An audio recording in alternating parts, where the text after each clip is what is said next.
stets zum Kampf bereit. Ein Ritter ohne Furcht und Tadel, gewieft mit Schwert und Pferd und Nadel.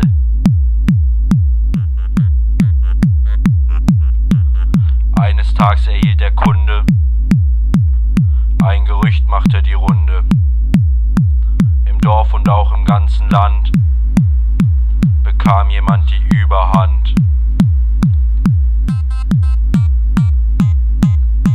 Ein böser Magier von weit her verwirrte alle Menschen sehr, benebelte ihr Herz und Geist.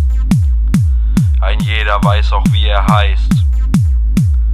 Mario Barth war der genannt, raubt den Menschen den Verstand.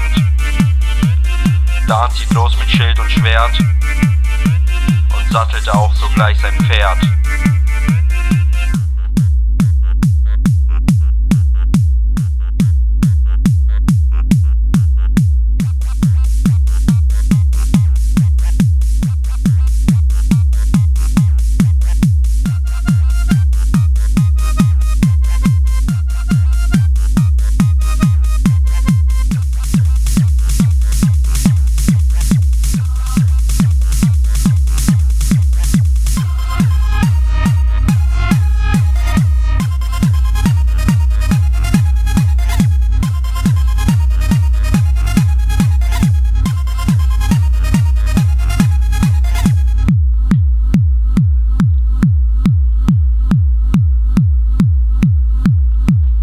Ritter Dan erreicht Barths Schloss und steigt in Eile ab vom Ross.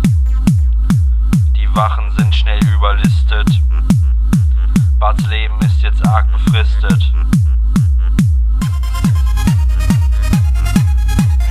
Dan erreicht es Marios Turm, draußen wütet schon ein Sturm. Angstschweiß auf der Stirn von Barth, er ahnt es schon, sein Ende naht.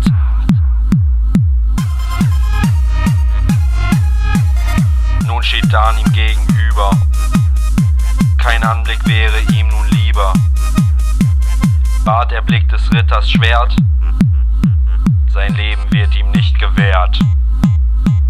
Dan zerstückelt Mario Barth, Bein ab Kopf war voll in Fahrt. Alle Menschen sind nun frei, nie mehr sinnfrei, einheitsfrei.